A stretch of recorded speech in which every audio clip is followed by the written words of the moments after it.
bukan di rumah saja, tapi saya yakin dan percaya kita semua memiliki kerinduan yang sama untuk memuji dan menyembah Tuhan lebih lagi. Mari kita berdoa dan satukan hati kita. Yesus, terima kasih untuk kasih karunia-Mu Tuhan yang begitu besar di kehidupan kami Bapa. Terima kasih atas penyertaan-Mu yang luar biasa Bapa di kehidupan kami Yesus. Kalau sebentar Kami mau memberikan pujian yang terbaik buat Engkau, biarkan puji-pujian ini menjadi dupa dan kesukaan yang harum bagi Engkau Yesus. Biarkan semuanya menjadi manis Kau dengar Yesus. Kami juga mau nyatakan Tuhan bahwa hanya ada satu nama di atas segala nama yang memecahkan semua masalah. Terima kasih Yesus, kami sebentar mau menaikkan pujian lebih lagi, mau sambut berkat-Mu lebih lagi. Terima kasih Yesus, haleluya, amin. Yesus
Kristus saja Yesus.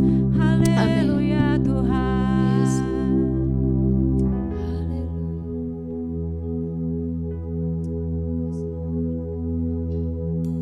Tenanglah hai jiwaku. Seperti ada firman yang berkata, kembalilah tenang jiwaku, sebab Ia telah berbuat baik padamu. Amin Tuhan. Yes Lord.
di tempat ini Kau juga hadir mengurapi kami Yesus. Bapa, kami juga mau berdoa buat bangsa kami saat ini Yesus. Kalau saat ini Tuhan bangsa kami masih dalam keadaan pandemi COVID Tuhan, biar Kau yang jamah bangsa kami Tuhan. Yang sakit Kau sembuhkan Yesus, yang sehat Kau kuatkan Bapa. Hamba mohon Tuhan Kau terus lawat bangsa ini Tuhan, sehingga bangsa ini boleh kembali Tuhan normal seperti sedia kala. Bapak, kalau sebentar juga kami mau mendengarkan firman-Mu Tuhan. Buka telinga dan hati kami baik-baik Yesus. Biarkan hati kami hanya tertuju pada Engkau Bapa. Biar apa yang tersampaikan dalam firman-Mu boleh menjadi rema yang baik dalam kehidupan kami Bapa. Kami mau sambut berkat-Mu lebih lagi Tuhan. Kami mau akhiri ini dengan ucapan terima kasih kami Yesus. Mari Kau yang beracara Yesus. Terima kasih Bapa, terima kasih Bapa. Haleluya, amin. Shalom jemaatnya dikasih Tuhan. Puji Tuhan, pagi ini saya percaya kita semua diberikan kesehatan oleh Tuhan. Sehingga pagi ini boleh kembali kita bersekutu dalam firman-Nya. Kita sudah memuji dan memuliakan nama Tuhan. Dan pagi ini kita akan sama-sama mendengarkan firman-Nya.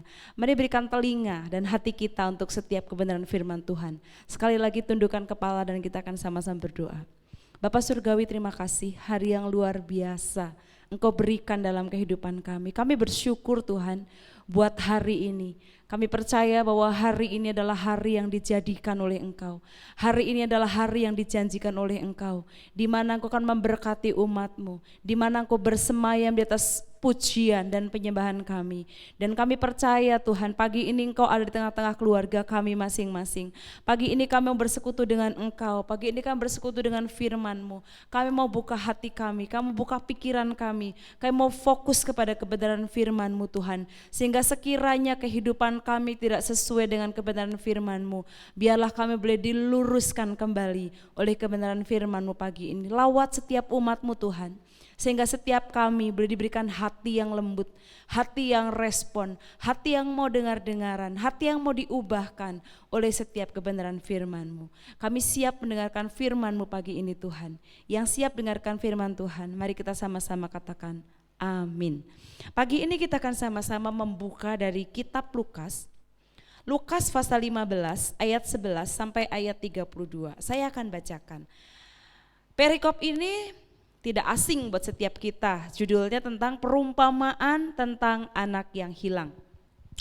Yesus berkata lagi, ada seorang mempunyai 2 anak laki-laki. Kata yang bungsu kepada ayahnya, "Bapa, berikanlah kepadaku bagian harta milik kita yang menjadi hakku." Lalu ayahnya membagi-bagikan harta kekayaan itu di antara mereka.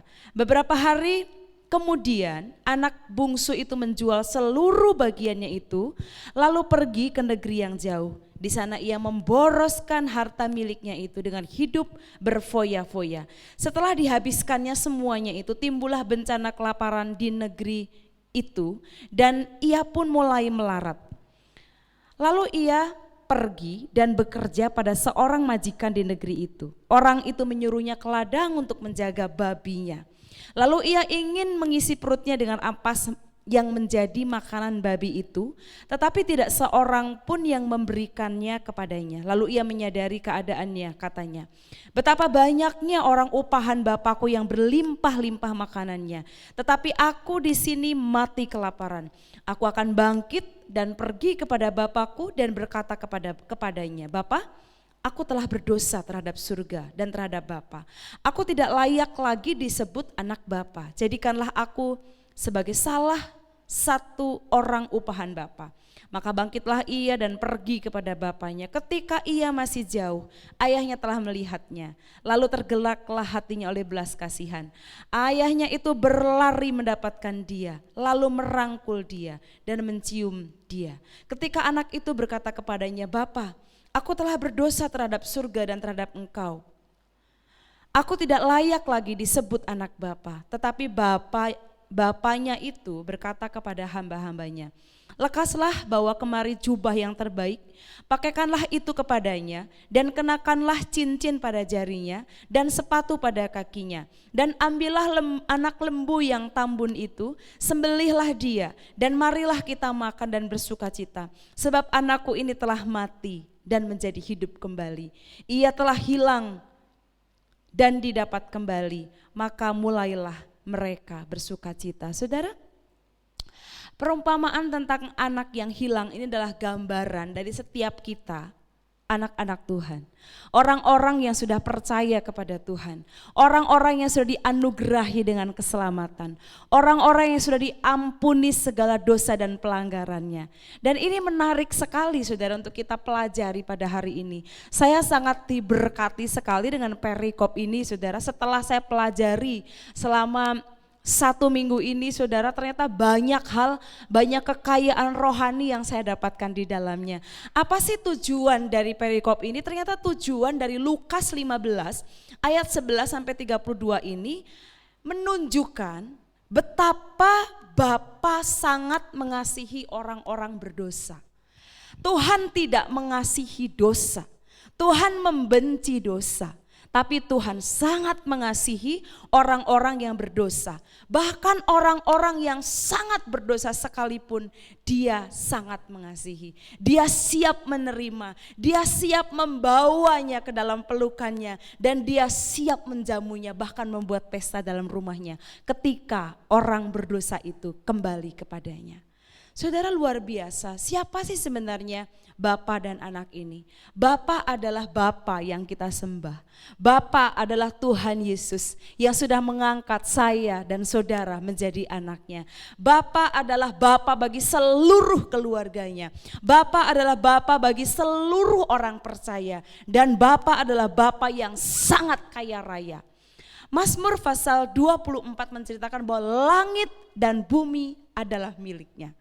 Saudara, kita perlu bersyukur karena kita punya Bapa yang sedemikian luar biasa. Kita punya Bapa yang sedemikian hebat. Dia pemilik, dia penguasa, dia pengatur, dia pengendali alam semesta. Dan dia yang maha segalanya itu mengangkat saya dan saudara menjadi anak-anaknya. Bukankah itu hal yang luar biasa saudara? Dikatakan bahwa Bapa itu bukan hanya Bapa.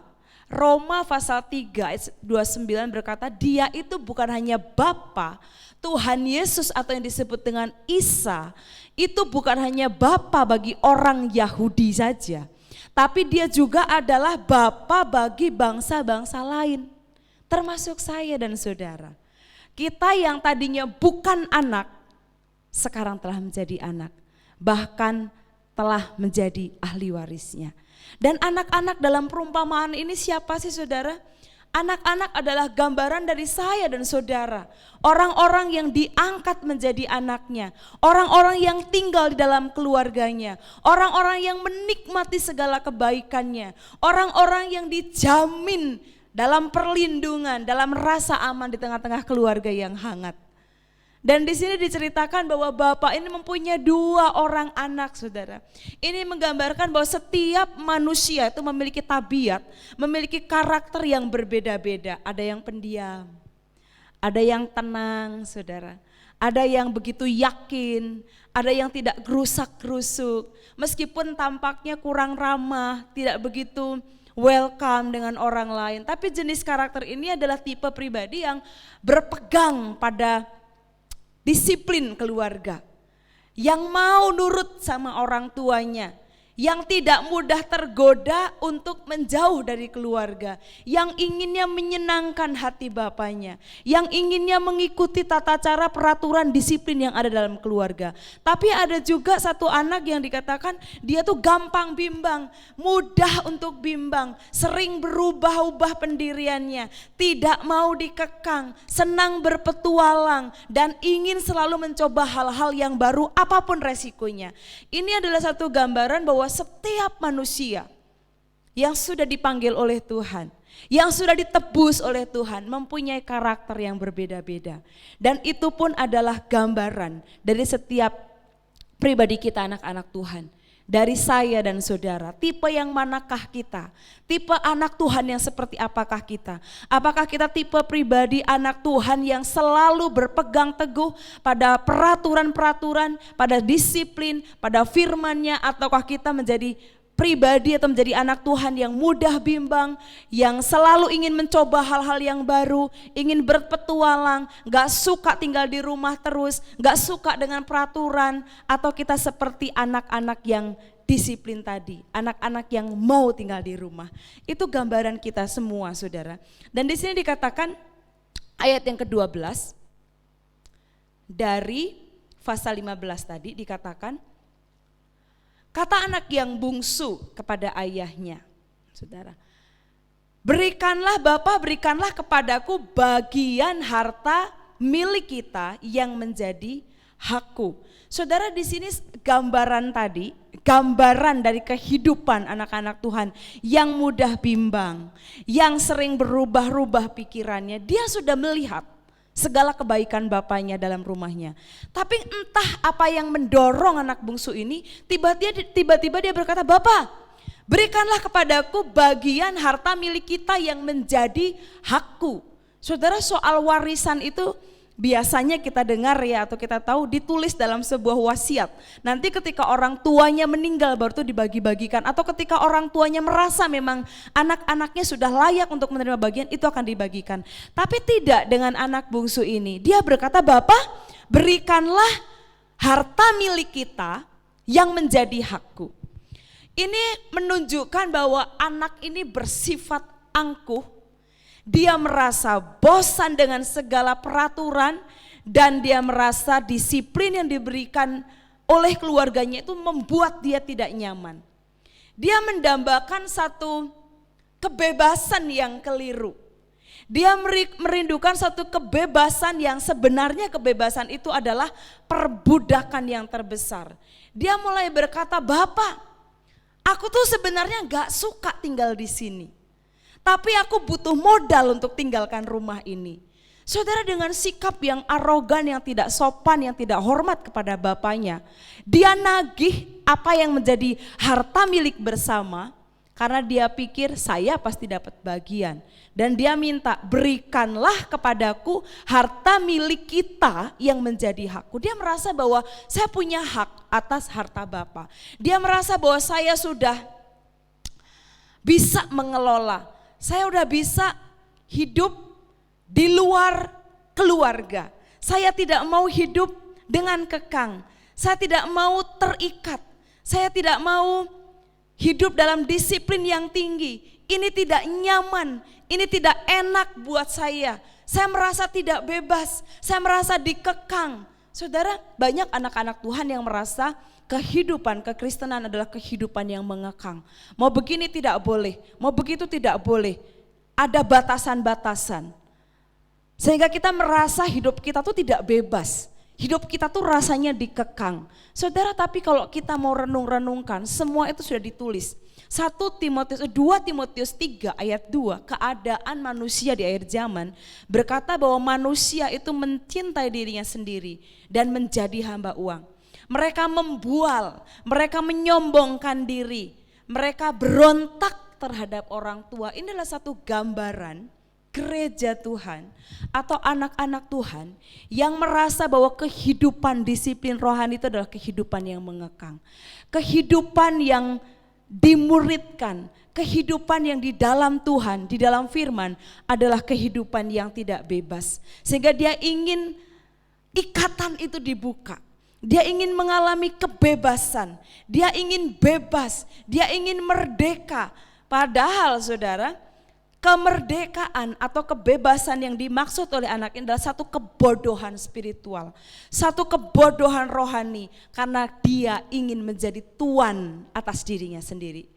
Seperti yang dikatakan 2 Timotius tadi bahwa dia mencintai dirinya sendiri. Tipenya pemberontak. Dia tidak mau tunduk kepada otoritas. Dia tidak mau tunduk kepada aturan orang tua. Dia ingin jauh. Ingin menjauh dikatakan. Dia ingin menjauh dari pandangan Bapa dikatakan. Dia ingin menjauh dari mata yang selalu mengawas-awasinya. Seolah-olah kok tinggal dalam keluarga ini apapun gerak-geriknya diawasi oleh Bapak. Nah dia tuh merasa tidak suka, dia merasa enggan terhadap ayahnya, dia merasa tidak nyaman dengan kemahatauan ayahnya. Saudara, orang tua itu diberikan wewenang ilahi oleh Tuhan. Sehingga kadang-kadang apapun yang diperbuat oleh anak di dalam rumah, meskipun tidak dilakukan di depan mata kita, Tuhan tuh seperti kasih satu roh pengetahuan yang mengetahui. Nah, ketika kita orang tua mengetahui tanpa bukti misalnya, dan kita berkata kemana kita, kamu begini-begini ya, dia tuh merasa tidak suka. Anak bungsu ini tidak suka, tidak nyaman dengan kemahatauan bapaknya. Anak bungsu ini merasa tidak nyaman dengan tatapan ayahnya, yang setiap hari memandangnya, yang setiap hari mengawas-awasinya, yang setiap hari memperhatikannya. Dia tuh merasa tidak nyaman. Dia merasa bangga, merasa dirinya itu mampu. Saya udah bisa kok mengatur diri saya sendiri. Saya sudah dewasa, saya sudah bisa mandiri, saya sudah bisa mapan. Saya merasa bahwa kalaupun saya keluar dari rumah ini saya pasti bisa. Sehingga ketika dia mendapat apa yang menjadi bagiannya, dikatakan dia merasa pasti bisa mengelolanya. Makanya dia minta kepada bapaknya. Dia berpikir-pikir, kalau saya dapat bagian lumayan, akan saya kelola, saya akan keluar dari rumah ini, saya akan kelola, mungkin kehidupan saya akan jauh lebih baik di luar sana. Dan saudara, kalau kita renungkan, banyak anak-anak Tuhan, banyak anak-anak muda Kristen yang justru hancur karena kesombongan-kesombongan seperti ini. Kesombongan-kesombongan merasa mampu, kesombongan merasa terkekang, kesombongan merasa saya tidak merdeka di sini, kesombongan merasa saya dikekang oleh aturan, oleh disiplin. Rasanya ingin bebas, rasanya ingin keluar dari semua aturan yang membelenggunya. Rasanya semua disiplin kasih itu membelenggu sehingga saya tidak ada kebebasan. Padahal justru kebebasan yang didambakan itu adalah perbudakan secara rohani, saudara. Gak mau bergantung dengan pemeliharaan bapaknya. Dia merasa bisa hidup tanpa bapaknya. Dia merasa bahwa saya ingin bebas, sebebas mungkin saya bisa mengatur diri saya sendiri. Ayat yang ke-13 dikatakan, beberapa hari kemudian ketika bapaknya sudah memberikan seluruh hartanya, seluruh bagiannya. Saudara, bapak itu adalah bapak yang baik. Betapa baiknya bapak itu dikatakan beberapa hari kemudian, dikatakan ayat 12 bagian ayat 12-nya dikatakan lalu bagian B-nya, lalu ayahnya membagi-bagikan harta kekayaan itu di antara mereka. Saudara, kira-kira bapak itu tahu enggak sih kemampuan anak bungsunya? Apakah bapak ini tahu apa yang akan diperbuat, apa yang akan terjadi setelahnya? Tahu. Naluri orang tua itu pasti akan tahu, akan sangat tahu bahwa anak ini sudah mampu hidup mandiri, anak ini belum mampu hidup mandiri, sangat tahu orang tua.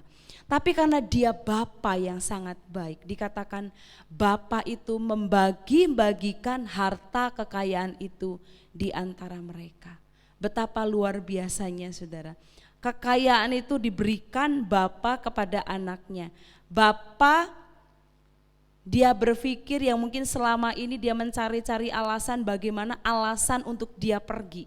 Mungkin sama dia berpikir ketika dia mencari alasan, kira-kira bapak akan memberikan gak ya kalau saya meminta. Dan ketika dia meminta, begitu bapaknya memberikan, dia baru berpikir, bapak saya itu baik. Tapi dia sudah meminta hartanya dan dia sudah memutuskan untuk dia tinggalkan rumahnya, untuk tinggalkan bapaknya. Saudara, Bapak kita itu adalah Bapak yang baik bagi semua orang. Meskipun Tuhan itu Tuhan yang maha tahu apa yang akan terjadi setelah itu. Tapi bahkan apa yang diminta oleh anak bungsu, dia berikan. Bapak adalah Bapak yang luar biasa, Bapak yang baik kepada setiap orang. Dia memberikan kehidupan, dia memberikan nafas, dia memberikan matahari kepada semua orang. Sehingga seluruh manusia di bawah langit ini bisa menikmati segala kebaikannya. Bapa yang kita sembah adalah Bapa yang luar biasa baiknya, saudara. Entah apa yang meracuni pikiran anak bungsu sehingga dia begitu berhasrat untuk meninggalkan rumahnya, untuk dia meninggalkan bapaknya. Saudara, ayat 13, beberapa hari kemudian anak bungsu itu menjual seluruh bagiannya itu, lalu pergi ke negeri yang jauh. Di sana ia memboroskan segala harta miliknya itu dengan hidup berfoya-foya.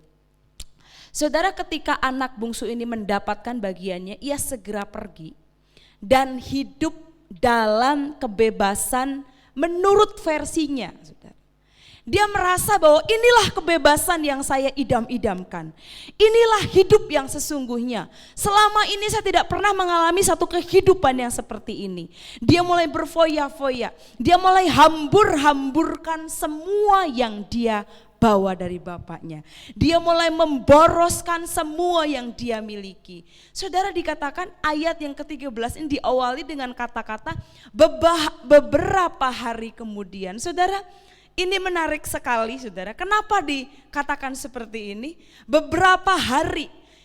Beberapa hari ini adalah waktu yang sangat singkat, saudara. Kalau ngomong beberapa hari itu tidak 360 hari. Beberapa hari ini bukan 60 hari, hanya beberapa hari saja. Beberapa hari kemudian, artinya apa, saudara? Beberapa hari ini adalah waktu yang sangat singkat. Bayangkan saja, saudara, ketika Allah membiarkan sebentar saja, beberapa hari saja, Tuhan membiarkan kita benar-benar berbuat sesuka kita, maka kita pun pasti akan segera meninggalkannya. Kalau beberapa hari saja Tuhan membiarkan kita mengambil keputusan sesuka kita, pasti kita akan segera meninggalkannya. Apabila kekang anugerah itu diambil dari kita, benar-benar dilepaskan dari kita, maka kita pasti binasa. Dan itu yang diinginkan oleh anak bungsu. Ingin segera pergi, ingin cepat-cepat pergi dengan hartanya. Saudara, anak bungsu atau anak yang hilang dalam berpetualangan ini menggambarkan kepada kita suatu keadaan dosa. Ketika kita ingin bebas, ketika kita merasa bahwa ternyata ikut Tuhan itu kok jauh lebih sulit. Banyak kekang, banyak aturan, banyak larangan. Ini enggak boleh, itu enggak boleh. Dan kita merasa ingin kembali menjalani satu kehidupan yang bebas. Jadi perumpamaan tentang anak yang hilang dalam petualangannya ini menggambarkan kepada saya dan saudara suatu keadaan dosa. Keadaan yang menyedihkan, keadaan yang dimana kita jatuh ke dalamnya. Jadi keadaan dosa itu apa sih? Keadaan dosa adalah suatu keadaan di mana kita meninggalkan rumah Bapa, di mana kita meninggalkan Tuhan. Kita pergi, semakin hari semakin jauh. Mungkin kita masih beraktivitas di dalam rumah, mungkin kita masih melakukan tugas-tugas sebagai anak, tapi sesungguhnya kita sedang mulai berjalan mundur. Sesungguhnya kita sedang mulai pergi dari mata Bapa. Kita tidak ingin diawasinya, kita tidak ingin diperhatikan, kita tidak ingin dilihat oleh Bapa. Kita ingin keluar dari aturan ini, kita ingin hidup bebas. Itu adalah satu keadaan dosa. Dan sebenarnya dosa itu apa sih? Dosa itu bukan perbuatannya yang kriminal, tapi perbuatan itu dosa itu adalah meninggalkan Allah. Akibat dari meninggalkan Allah itu banyak, saudara. Pergi menjauh dari rumah bapaknya, pergi sejauh mungkin dari rumah bapak, itu adalah keadaan dosa. Keadaan yang sangat mengerikan. Dan dunia ini adalah negeri yang jauh itu, saudara. Negeri yang jauh yang dikunjungi oleh orang-orang yang ingin merdeka.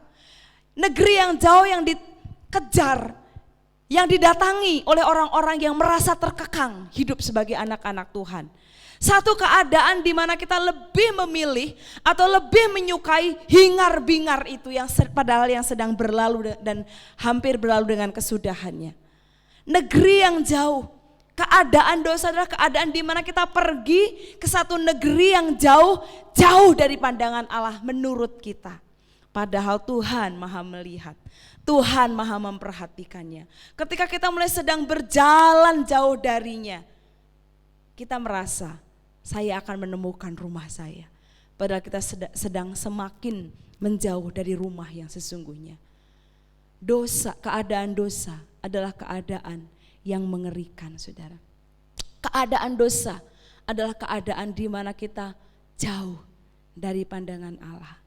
Keadaan dosa adalah keadaan di mana kita mengalami sulitnya untuk kita melihat Bapa. Keadaan dosa adalah keadaan di mana kita melangkah, pergi, meninggalkan rumah yang sangat nyaman. Dosa itu menyengsarakan, saudara. Dan di sini dikatakan beberapa hari kemudian anak bungsu itu menjual seluruh bagiannya, lalu ia pergi ke negeri yang jauh. Di sana ia memboroskan segala harta miliknya itu dengan hidup berfoya-foya. Setelah dihabiskannya semuanya itu, timbullah bencana kelaparan di dalam negeri itu dan ia mulai melarat.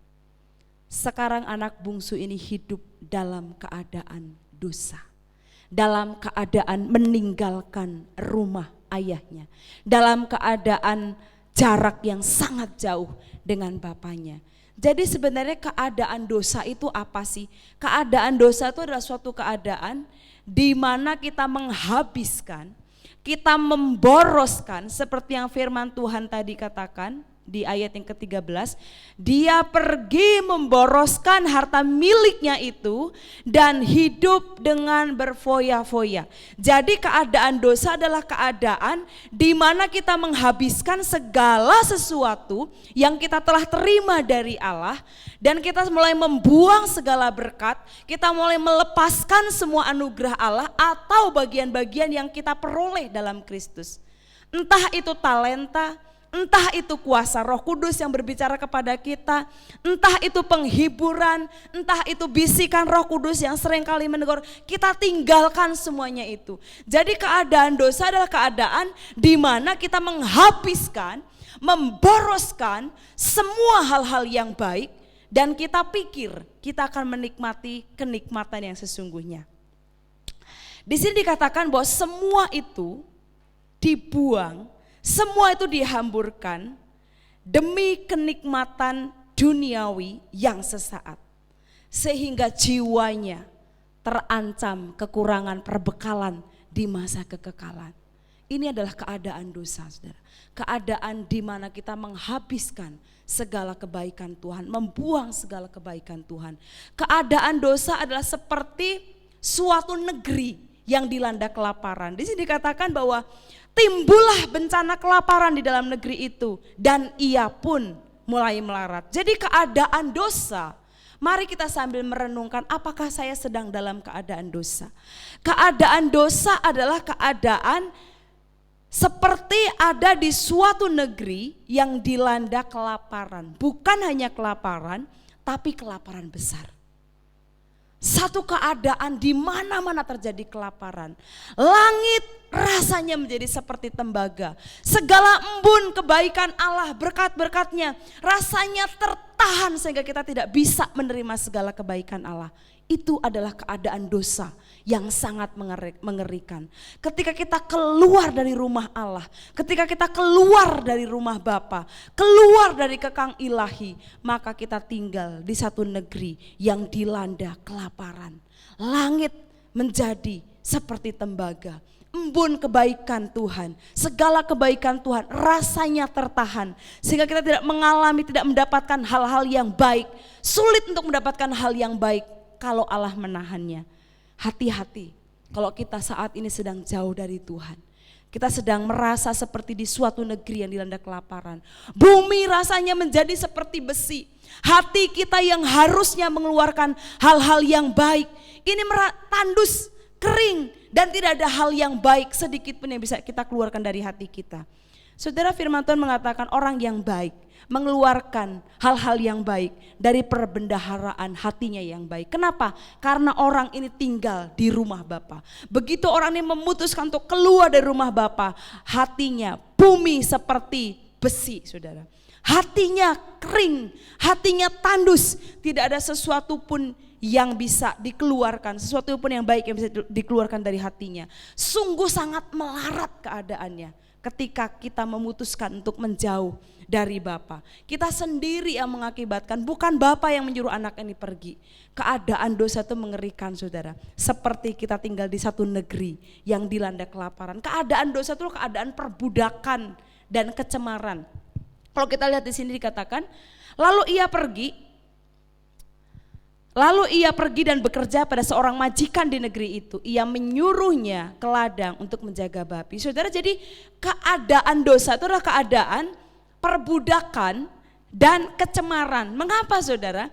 Karena iblis yang menjadi bapa kita. Begitu kita memutuskan, saya mau tinggalkan Tuhan. Begitu kita memutuskan menjauh dari Tuhan, iblis mendekat dengan kita. Itu hukumnya, saudara.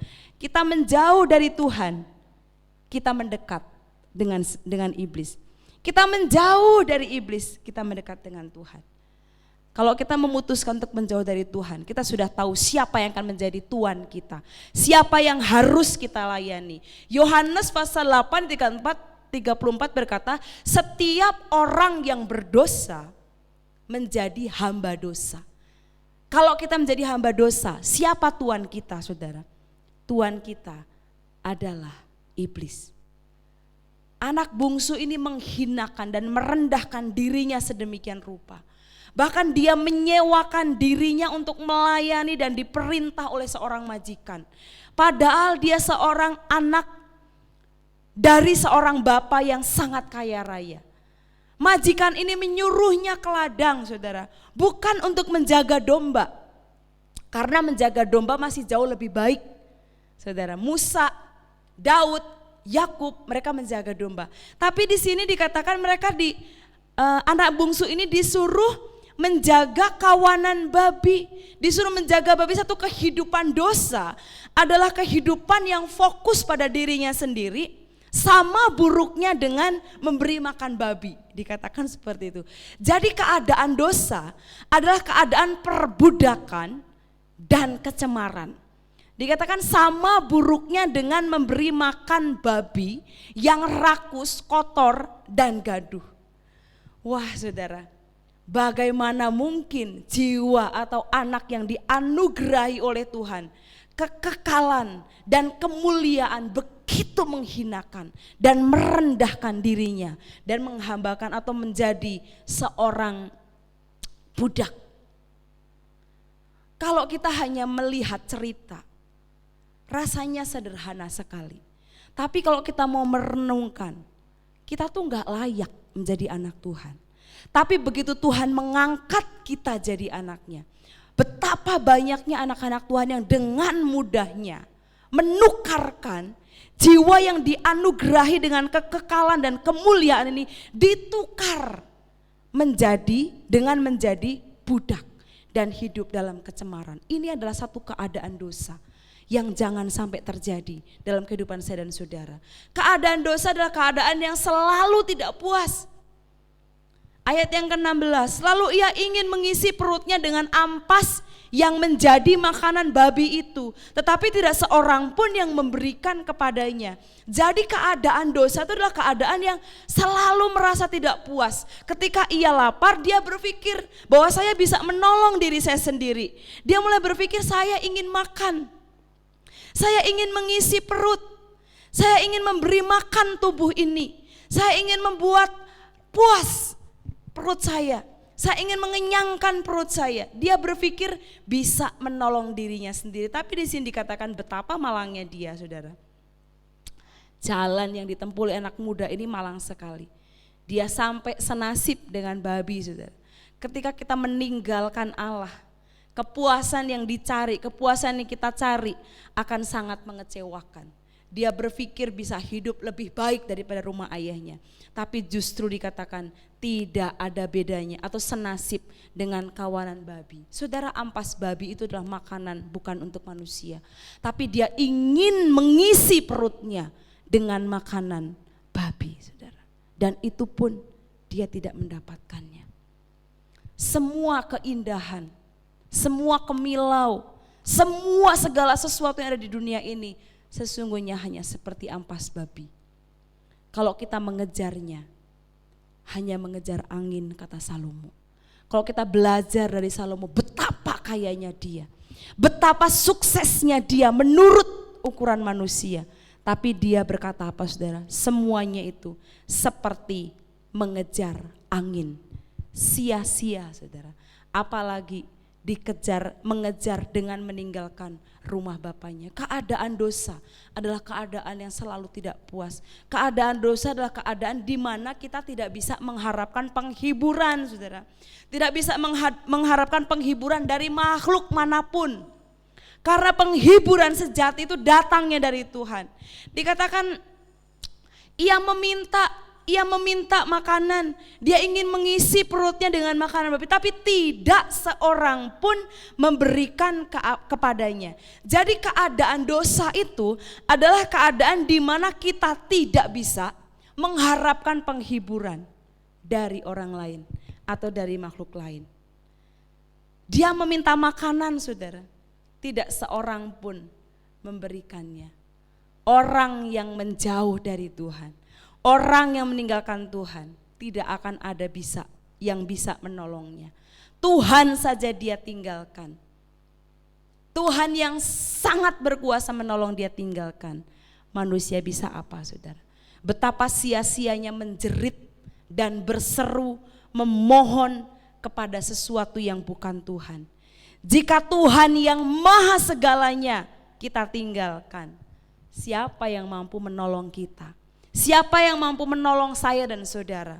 Keadaan dosa adalah keadaan di mana gak ada satu orang pun bisa menolong, bisa menghibur. Keadaan dosa adalah keadaan yang mati, dikatakan. Bapaknya bilang, anakku mati, anakku telah mati. Bapaknya bilang bahwa ketika dia memutuskan untuk pergi dari rumah ayahnya, bapaknya bilang, anakku telah mati. Keadaan dosa adalah keadaan yang telah mati. Tidak ada persekutuan dengan Bapa, tidak ada connecting dengan Tuhan, tidak ada kepekaan, tidak ada sensitivitas, mati rasa, tidak peka, terpisah dari Tuhan. Yohanes pasal 15 ayat 5, di luar aku kamu tidak bisa berbuat apa-apa. Jangan pernah berpikir untuk menjauh dari Tuhan. Jangan pernah berpikir untuk lari dari hadapannya. Mazmur berkata, kemana Tuhan aku dapat pergi menjauhi roh-Mu? Kemana aku dapat berlari dari hadapan-Mu? Bahkan di dalam dunia orang mati pun di sana Engkau ada. Aku akan pergi ke gunung yang tinggi pun di sana Engkau ada. Aku mau terbang dengan sayap fajar, di sana pun tangan-Mu menjangkau aku. Gak bisa saudara kita lari dari Tuhan. Gak bisa kita hidup di luar Tuhan. Keadaan dosa adalah keadaan mati. Keadaan hidup terpisah dari sumbernya. Terpisah dari sumber kehidupannya. Keadaan dosa adalah keadaan yang terhilang. Bapaknya berkata, anakku telah hilang. Anakku ini telah hilang, telah mati, telah hilang. Hilang dari segala sesuatu yang baik. Hal-hal yang baik dia sudah tidak dapatkan lagi. Hilang dari kebajikan dan kehormatan. Bayangin saja saudara, di rumah bapak itu begitu banyak orang-orang upahan yang tentunya sangat menghormati. Tapi dia kehilangan semua kehormatan. Dia kehilangan semua kebajikan. Dia kehilangan semua hal yang baik. Dia kehilangan rumah ayah. Dia kehilangan keluarganya. Keadaan dosa adalah keadaan yang hilang. Jiwa yang terpisah, atau kalau kita terpisah dari Tuhan, kita terhilang. Kita perlu berdoa buat jiwa-jiwa di luar sana. Mungkin beberapa puluh tahun yang lalu mereka lahir baru, terima Tuhan, bertobat, dan hari ini entah ada di mana. Kita perlu berdoa sehingga belas kasihan Allah yang kekal itu bisa menjangkau mereka untuk kembali kepada Tuhan. Keadaan dosa adalah keadaan yang gila dan kacau balau, dikatakan ayat 17. Lalu ia menyadari keadaannya. Selama ini dia enggak sadar keadaannya seperti apa. Selama ini dia tidak pernah menyadari perubahan-perubahan yang terjadi atas dirinya. Saudara ingat satu lagu sekolah minggu, yang mengatakan gini, ku tahu roh Allah ada di sini, kulihat perubahan dalam setiap wajah. Jadi ada kemuliaan Tuhan di dalam setiap kehidupan orang-orang percaya. Ketika orang percaya ini memutuskan untuk terpisah dari Allah, kemuliaan itu tidak ada. Kemuliaan itu hilang. Itu sebabnya keadaan dosa adalah keadaan yang gila dan kacau balau. Dia tidak sadar, dia tidak menyadari hal-hal apa saja sih yang sudah hilang di dalam hidupnya. Perubahan-perubahan apa saja sih yang sudah hilang dari hidupnya. Dia tuh lama sekali baru menyadari. Ketika lalu ia menyadari keadaannya, katanya selama ini dia tidak sadar. Selama ini dia tidak menyadari bahwa dirinya sudah begitu kacau, sudah begitu buruk, sudah begitu bau dan compang-camping. Dia nggak menyadari keadaan itu, saudara. Ketika dia menyadari bahwa keadaannya sudah sangat berubah dari sebelumnya. Kenapa, saudara? Pengkhotbah pasal 9 ayat 3 berkata, kebebalan ada di hati orang berdosa. Jadi orang yang tinggal di dalam dosa atau mengalami keadaan dosa itu tidak merasa bahwa saya itu berbuat dosa. Yang membuat seseorang menjadi menghancurkan dirinya, itu hancur sedikit demi sedikit dan tidak sadar. Kemuliaan Allah itu tidak ada. Jadi kalau kita melihat keadaan-keadaan dosa tadi, saudara, mari kita mulai renungkan dalam kehidupan kita. Kita mungkin merasakan bahwa, oh iya ya, saya kok rasanya tinggal di negeri yang sedang dilanda kelaparan. Saya kok selama ini tidak pernah dapat firman Tuhan. Saya kok selama ini rasanya kacau hidup saya. Selama ini kok saya rasanya terhilang dari hal-hal yang baik, terhilang dari berkat-berkat. Mari kita mulai menyadari. Kita mulai sadar, mungkin selama ini kita tidak menyadari bahwa ternyata kita sudah pergi dari rumah Bapa. Gak usah putus asa, tidak perlu putus asa. Meskipun keadaannya sudah sangat parah, selama ada hidup, ada harapan. Ayat yang ke-17 berkata, betapa banyaknya orang-orang upahan Bapakku yang berlimpah-limpah makanannya, tetapi aku di sini mati kelaparan. Aku akan bangkit dan pergi kepada Bapakku dan berkata kepadanya, Bapa, aku telah berdosa terhadap surga dan terhadap Bapa. Saudara, apa sih yang membuat anak ini kembali dan bertobat? Saudara, yang membuat seseorang kembali dan bertobat adalah keadaannya. Melihat keadaan yang semakin parah, yang tidak tertolong, yang ketika penderitaan itu hebat, penderitaan hebat, masalah besar ketika dikuduskan, penderitaan ketika dikuduskan oleh anugerah ilahi, itu akan membawa kita atau akan menjadi sarana yang ampuh untuk kita kembali kepada Tuhan. Jadi kalau kita sedang menderita dan Tuhan ingatkan untuk kembali, segera ambil keputusan.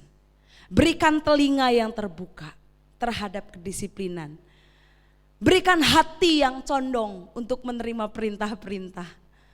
Relakan hati untuk memahami bahwa penderitaan ini merupakan cara Tuhan untuk membawa kita kembali kepadanya. Ketika dia berpikir, ketika dia merenungkan, dia berkata, betapa banyaknya orang-orang upahan di rumah Bapakku. Itu yang mendorong dia kembali. Selalu ada jalan untuk pulang. Selalu ada jalan untuk kembali kepada Bapa. Selama Tuhan masih berikan kesempatan kepada saya dan saudara, seberapapun jauhnya saya dan saudara telah pergi dari Tuhan, selalu ada jalan untuk kembali. Selalu ada jalan untuk jalan kepada Tuhan. Ketika itu muncul dalam hati kita, jangan berlambat-lambat. Segera, maka bangkitlah ia dan pergi kepada bapaknya. Dan luar biasanya di sini katakan, ketika ia masih jauh, ayahnya telah melihatnya. Lalu tergeraklah hatinya oleh belas kasihan. Ayahnya itu berlari mendapatkan dia, merangkul dia, menciuminya. Saudara, itu adalah satu hal yang mungkin menjijikkan gitu buat banyak orang. Tapi Bapa adalah Bapa yang selalu merindukan anaknya pulang. Bayangin saudara, Bapa yang ditinggalkannya itu adalah Bapa yang mempunyai mata yang penuh dengan belas kasihan. Dari jauh, dari gaya langkahnya, dari cara berjalannya, dia sudah mengenal itu anakku yang sudah mati, yang sudah hilang. Dia kembali. Bayangin saudara, betapa hebatnya hati Bapa kita. Hatinya penuh dengan belas kasihan, matanya penuh dengan belas kasihan, tangannya penuh dengan belas kasihan, direntangkannya tangannya, dipeluknya anaknya, wajahnya adalah wajah yang penuh dengan belas kasihan, diciuminya anaknya ini tanpa rasa jijik saudara.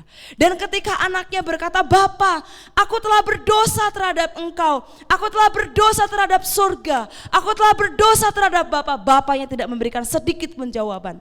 Tidak memperhitungkan dosanya, tidak mengungkit-ungkit dosanya, tapi dia berkata, "Lekaslah bawa kemari jubah yang terbaik, pakaikanlah itu kepadanya, dan kenakanlah cincin pada jarinya, dan sepatu pada kakinya." Bayangin saja saudara, Tuhan tidak akan pernah kompromi dengan yang namanya dosa.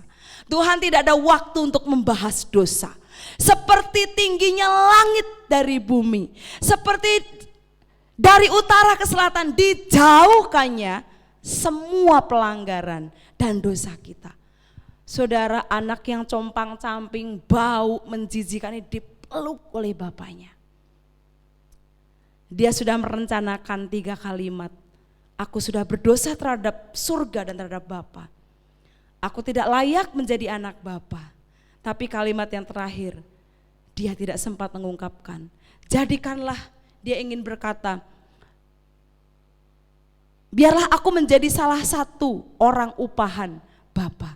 Salah satu orang upahan Bapa. Dia gak jadi ngomong karena bapaknya tidak mau mendengarkan segala dosa-dosa yang diperbuatnya. Dia gak mau ngitung-ngitung. Saudara, itu hati Bapa kita. Kalau saat ini kita sedang ada di negeri yang jauh, ingat jalan pulang, pertimbangkan, renungkan, putuskan, ambil ketetapan hati, kembali kepada Tuhan. Dia menunggu, dia mengenal, dia menanti, dia siap memeluk kita, dia siap membuat pesta yang luar biasa. Itu adalah Bapa kita. Siapapun kita pagi ini, kalau kita sudah berencana atau kita mungkin jenuh dengan kehidupan ini, kita merasa bahwa kehidupan Kristen adalah kehidupan yang berat, kehidupan Kristen adalah kehidupan yang mengekang, rasanya ingin bebas dari kekang ini, dan atau mungkin kita sudah lepas dari kekang ilahi itu. Kita mungkin saat ini ada di negeri yang jauh, seperti dilanda kelaparan. Mari ingat jalan pulang. Bapa menunggu, ada ampun Bapa bagimu. Tundukkan kepala kita berdoa. Bapa surgawi, kami bersyukur Kami punya Bapa yang luar biasa. Kami bersyukur Kami punya Bapa yang ajaib, Bapa yang kekal, Bapa yang keren, Bapa yang selalu menunggu kami untuk kembali pulang kepada Engkau. Kalau saat ini ada di antara kami umat-Mu Tuhan, yang sepertinya sedang ada di negeri yang jauh, ingatkan kami Tuhan, betapa jauhnya kami dari Engkau, betapa hilangnya kami dari hal-hal yang baik, betapa kami sudah mati Tuhan dari persekutuan dengan Engkau. Namun sampai hari ini Engkau menunggu kami untuk kami kembali pulang. Sampai hari ini Engkau menantikan kami untuk kami kembali kepada Engkau. Ampuni kami Tuhan. Engkau adalah Bapa yang penuh dengan belas kasihan. Tangan-Mu selalu terbuka dan menunggu setiap kami untuk kembali ke pelukan-Mu Tuhan. Dan pagi ini Tuhan kami berdoa untuk setiap umat-Mu dimanapun berada. Kalau hari ini kami menjauh dari Engkau, kalau hari ini kami melangkah jauh dari pengawasan-Mu, kami merasa kami ini adalah dikekang, kami merasa kami tidak mengalami kebebasan pagi ini Tuhan, kami mau jalan kembali pulang kepada Engkau. Karena kami percaya ada ampun Bapa bagi setiap kami. Terima kasih Tuhan, terima kasih Tuhan. Terima kasih buat anugerah-Mu yang besar bagi kami. Terima kasih buat hari yang luar biasa. Engkau masih berikan kesempatan kepada kami untuk kami kembali kepada Engkau. Dan biarlah kami berlari kembali kepada Engkau. Kembali ke dalam pelukan-Mu Tuhan. Tanamkan setiap kebenaran firman-Mu, hidupkan setiap kebenaran firman-Mu atas kami, sehingga kami boleh semakin hidup dalam kebenaran-Mu. Tetap menjaga hidup dalam persekutuan dengan Engkau. Terima kasih Tuhan. Jemaat yang dikasihi Tuhan, kita akan akhiri ibadah kita pagi ini. Kita angkat kedua tangan kita. Kita terima berkat. Kita terima anugerah dari Tuhan. Anugerah dari Allah Bapa, kasih karunia dari Tuhan Yesus, persekutuan dari Roh Kudus menjadi bagian kita hari ini sampai Tuhan datang kembali yang kedua. Di dalam nama Tuhan Yesus Kristus kami mengucap syukur dan berdoa. Haleluya. Amin.